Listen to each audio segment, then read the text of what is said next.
A cubit is the distance from the tip of your finger to your elbow. For me, that's about 17 inches. But since that distance varies from person to person, there were some standard lengths of cubits. The standard varied by region. For example, an Egyptian cubit was 17.6 inches, a Babylonian cubit, 19.8 inches, a Hebrew cubit was 17.5 inches, while the Hebrew long cubit was 20.4 inches. In ancient times, people would use a cubit rod, much like we would use a ruler or a yardstick. I imagine a cubit rod came in handy when God told Noah to build the ark. God's instructions were rather precise. Make yourself an ark of cypress wood, God said. Make rooms in the ark and cover it inside and out with pitch. This is how you are to make it. The length of the ark, 300 cubits. Its width, 50 cubits. Its height, 30 cubits. Make a roof for the ark. Put in a window, 1 cubit from the top, and put a door on the ark in its side. Make it with lower, second, and third decks. So if my math is correct, that's 15,000 square cubits of space on each deck.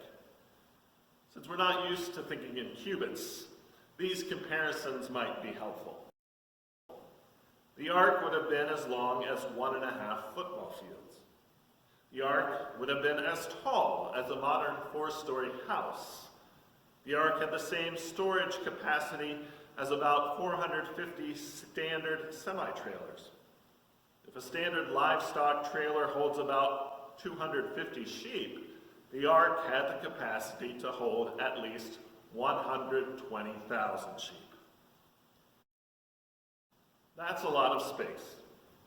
Enough space to accommodate pairs of every animal that was considered unclean, plus 7 pairs of all clean animals, plus 7 pairs of every type of bird. There was enough space for Noah and his wife, for their sons, and their sons' wives. And the Lord said to bring enough provisions along so all of those animals and all of those people could eat and live.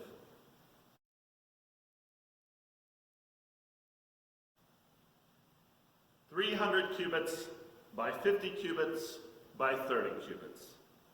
In this story of the flood, that's how God's salvation measures. 3 decks of 15,000 square cubits. In this story, that's the space of God's grace.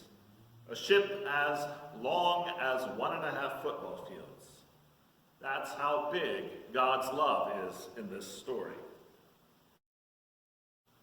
It's kind of funny that the story of Noah's Ark is one of the first stories from the Bible that children learn. When my kids were younger, they had a tiny ark to play with a Noah figure and a Mrs. Noah figure and cute animals, a boy elephant and a girl elephant, a daddy lion and a mommy lion. How many Sunday school rooms across the country have Noah's Ark murals painted on the walls? How many church nurseries and cry rooms are decorated with a Noah's Ark motif? It's funny, and not ha-ha funny, but disturbing funny, because of how tragic this story is. It's tragic because, aside from the animals and the 8 humans on the ark, everyone and everything dies. God says, I will send rain on the earth for 40 days and 40 nights. In every living thing that I have made, I will blot out from the face of the ground. Eugene Peterson's translation in the Message Bible brings out the horror of this story. Everything died, he writes. Everything that moved, dead. Birds, farm animals, wild animals, the entire teeming exuberance of life, dead. And all people, dead. Every living, breathing creature that lived on dry land died. He wiped out the whole works, people and animals, crawling creatures and flying birds, every last one of them gone. And that was God's plan. At the beginning of the story, we read that the Lord saw that the wickedness of humankind was great in the earth, and that every inclination of the thoughts of their hearts was only evil continually. The earth was filled with violence. God regretted making humankind. God's heart was grieved by what he saw. We need only read the headlines in the newspaper or on the internet to understand that the world isn't much different today than it was in the days of Noah. The wickedness of humankind is great in the earth. In past years, there have been shootings in synagogues in the United States and a mosque in New Zealand, bombings in the churches in Sri Lanka. In his day, Noah was the exception to this rule. Noah was a righteous man, the text says, blameless in his generation. Noah walked with God. Noah and his wife, his sons, their wives were saved from the flood. God would begin again with them. If God were to judge the world today, would he find a Noah? Would God find a righteous man or woman? Would God find someone blameless in this generation? I don't know about you, but I'm pretty sure that I would not be the chosen one. Out of the 7.53 billion people on the earth, I am not the most holy or righteous or worthy.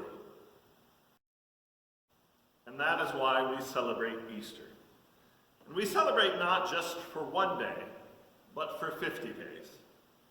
Because it's through Jesus' death and resurrection that God brings about a new creation. Jesus is the ark which offers salvation to all people, not just 1 or 2 or 8.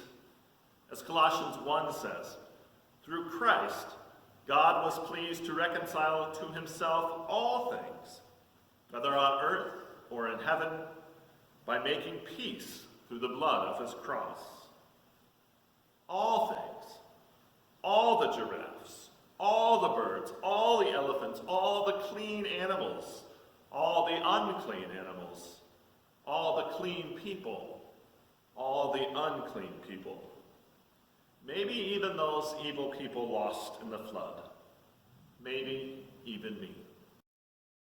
Through Christ, God was pleased to reconcile to himself all things, whether on earth or in heaven, by making peace through the blood of his cross. A cubit is the distance between your fingertips and your elbow. The cross is the distance of outstretched hands. In this story of Easter, that's how God's salvation is measured. In this Easter story, that's the space of God's grace. That's how big God's love is in this story. God's grace in Jesus Christ is immeasurable. Christ is risen indeed. Alleluia. Amen.